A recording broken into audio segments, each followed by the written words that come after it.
We're rolling. I can edit it too, don't worry. Okay, so Steve came to me a while ago with an idea to build an apple scratter. I didn't know what the hell an apple scratter was at the time, but he explained it to me, and basically our idea started with 2 counter-rotating drums. But the only thing is, the way we had it originally designed was 2 big gears. Unfortunately, you can't get them for a decent price, so we went to the chain drive, which is a lot cheaper but twice as complex. So in order to get the shafts to rotate counterclockwise, we had to run the chain like you see here with an idler. Well, actually with an adjustment arm and an idler to get our tension all figured out and everything. On the other side, we have a belt drive, really simple belt drive, 1:3 gear ratio with a spring clutch on it. And we basically just, mounted it all up, got it squared, got it running, put some screws in it for some teeth. Bent up the side plates at work. Basically all of it is made of scrap. The table was, what did you say the table was? It was an old shop table. The only thing that we really bought was a few sprockets and 4 pillow block bearings. Yeah, and the rest we just basically scrounged and found around. The motor's off like a 1956 table saw or something. So yeah, all the machining was done in the basement at home, using really rudimentary methods, and a drill and a file, and about how many nights? Maybe 4 or 5 nights total, and we had her done. Now listen to it hum. Yeah, flip the we'll switch. set her off for you.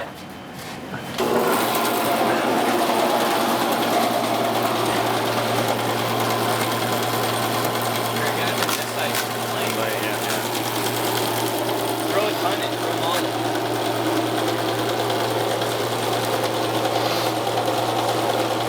To, oddly enough, work better with more apples. The more apples you throw on it, the product, I think, just makes it bounce around a lot better.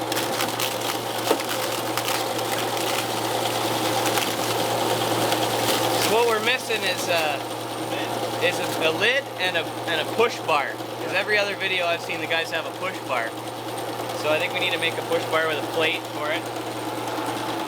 Other than that, it's really small details. There's a couple of side covers that need to get made. If you see where the apple's popping out here on the side of the chain drive, we'll have to make some plates to go in behind there to keep this from happening. Sweet. Yeah. Hey, you should show off your wooden spring arm. Oh yeah. I don't know if you can get a close-up of this here. Gonna take this side here. It's the I'm a belt little drive. drunk myself. 1:3 ratio? Yeah. Yeah. So this is from the old table saw motor, and then we got the new one. You might be able to see it on the other side. Just give a shot of that little tiny pulley. Inside on this side? Well, Or no, here? like down here, right there on the motor. Yeah, the light's off. I can't see it. Come back like this way, maybe a little bit more. Here, I'll give it a Oh, there we work go. with the 2 light sources. There we go. Nice. And then back in here on this side, we needed an adjustment arm, so I had to make this out of plywood, the actual arm itself, and then we had just a regular bearing, press fit bearing, that we kind of jockeyed into a piece of tubing, and because of the torsion of the chain, it was kind of bending the arm when it was under load. So what we did was we put a push rod in at a 3/4 threaded rod to push on the backside of the axle. At the same time, we're pulling with the smaller threaded rod, so it evens it all out, keeps it straight, and fuck, it's made out of wood. Can't go wrong. How'd you bend that rod, Mike? How did we bend that rod?